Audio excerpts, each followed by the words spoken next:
Hi, I'm Omar. And I'm Mia, and this is Geek vs. Geek, where we argue about things that don't exist. This week we are arguing Star Wars versus Star Trek. I will be on Team Star Wars with my friend Matthew Morgenthaler. And I will be on Team Star Trek with our friend Chris Bramante. Keep in mind that because we're just kind of competitive by nature, we get a little heated in the arguments, but it is all meant to be in good fun. Since we did get a little heated, our video went quite long, so we've actually decided to break it up into 2 parts. This will be part 1, and there will be a link at the end of this video to part 2 if you'd like to keep watching. And because we're participating, we're handing the hosting duties off to Hostbot 2000, who just got back from a stint at G4. How was that, Hostbot? I met Morgan Webb, and she had such nice hair. Hostbot. Alright, let's go ahead and hand the hosting duties back off to Hostbot. Welcome to Geek vs. Geek. Opening statements. Team Star Trek, your opening statement. Star Trek was the series that originated taking the human viewers into space, the final frontier, happening around the time of the moon landing, to the point there is even a satellite in space that bears the name the Enterprise. And it has gone on for almost 60 years, and to this day is an active franchise that fans love, while Star Wars is a franchise where fans are actively at war with the decisions of its creator. Team Star Wars, your opening statement. Star Wars! The myth that so many people have fallen in love with. There's nothing more iconic than the intro sequence. It's so memorable. These are great characters, beautiful storylines, amazing myths, and unlike Star Trek, which is a very niche kind of culty show, Star Wars is something that everyone has agreed is incredible and worth appreciating. Now time for arguments. Team Star Wars, your first argument. Star Trek is sci-fi. It's more scientific, it's more logical, it's more heady. Star Wars is not sci-fi, it's fantasy that happens to take place in space. And if you think about what fantasy is, it inherently goes hand in hand with adventure. And adventure is just inherently more fun. Do you want technology or do you want the Force? First of all, it sounds like you're just saying sci-fi is automatically less fun than fantasy just because it gets scientific. You're saying sci-fi people don't have fun? Why you gotta rag on sci-fi? And it's the idea that Star Trek isn't fun is preposterous. Yes, it does have the head, it has the philosophy, and it has traveling through time, traveling through space. We've got Captain Kirk, who's getting laid all the time, and then we've got Luke Skywalker, who's worried about going down to Tasha Station to pick up his power converters, and the only action he gets in the whole series is from his own sister. Star Wars is a story where everyone's a hero, not just people in like a military elite, not just like Starfleet people, but anyone. Kids, old guys, females, not just like, oh, like typical like male white guys being captain. The only heroes in Star Trek are people that have come up through this bureaucratic system, you know? I can relate more to the character that's like a teenager who knows that there's more to life out there in the universe than what he has here at home. How many people want to be in Starfleet? How many people want to be Jedis?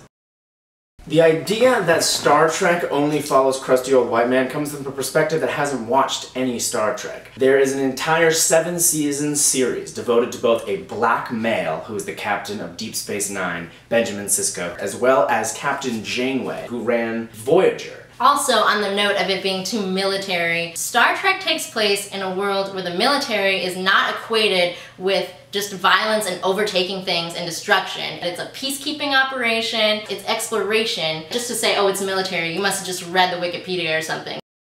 If you stop the average person on the street and you ask them, name me some characters from Star Wars, they're immediately gonna go to Darth Vader, Luke Skywalker, Yoda, R2-D2, Han Solo, etc., etc. If you ask that same person, name me some Star Trek characters, they'd probably be hard-pressed to name you even one. Oh, well, Captain, what was his name again? Maybe Spork? Maybe, yeah. Spork, was that a character? Spock. Hey kid, do you want a lightsaber or do you want a tricorder?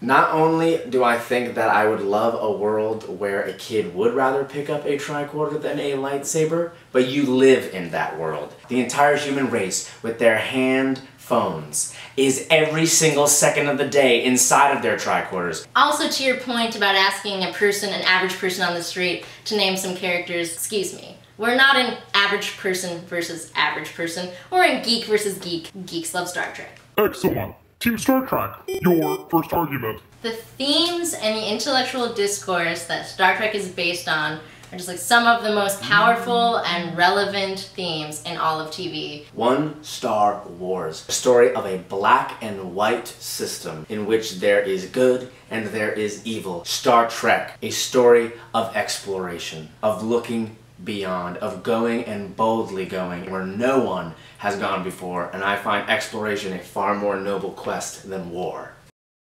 To respond to their argument that Star Wars is black and white, the whole thing about Star Wars is that, yes, there's good and there's evil in the universe, but good and evil exists in all people. And those two sides are always at war, and it's a story about characters coming to terms with the good and the evil inside of them. Also, to talk about the whole idea of exploring, yeah, there's nothing better than imperial narrative. Yeah, I want to watch a show where Kirk goes planet to planet and tries to have sex with all the alien women. That's really fantastic diversity there. Heteronormality is the greatest. How about we skip to the end when all the cultures have met and it's an interesting story called Star Wars? Star Trek has some of the most amazing performances that are out there. People may, say that Star Trek is boring. Some people say that Shakespeare is boring. I pity those people. Give me 7 seasons of Jean-Luc Picard, played by Patrick Stewart, an amazing actor, versus the nails on the chalkboard of my soul that is any breath that comes out of Hayden Christensen's mouth. Not only could I just sit there and watch Picard be diplomatic for hours, I also don't know of any fictional characters that I'm more in love with than Data.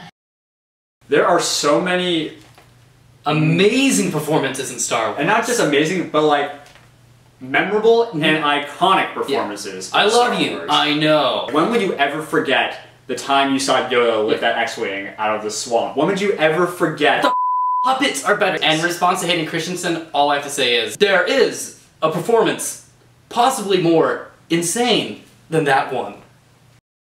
Star Trek is an active franchise in the hands of an extremely talented director, J.J. Abrams, who's just rebooted the series in a way that ties in with the old series, as well as is loved by everybody out there right now. Star Wars has decided to abandon its core good films. Trust me, I'm no fool. I love the original trilogy, but everything that surrounds it makes it an incomplete franchise. You got Gene Roddenberry, J.J. Abrams versus New Lucas.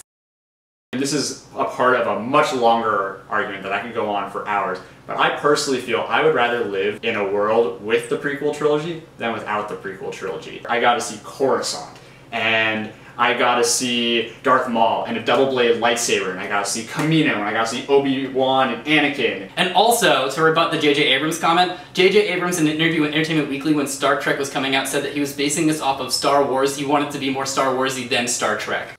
Wow. This debate is getting more heated than the sun. If you want to watch part 2 of the Star Wars vs. Star Trek debate, go ahead and click here. The box, right next to my head, that I'm pointing to. We'll see you there.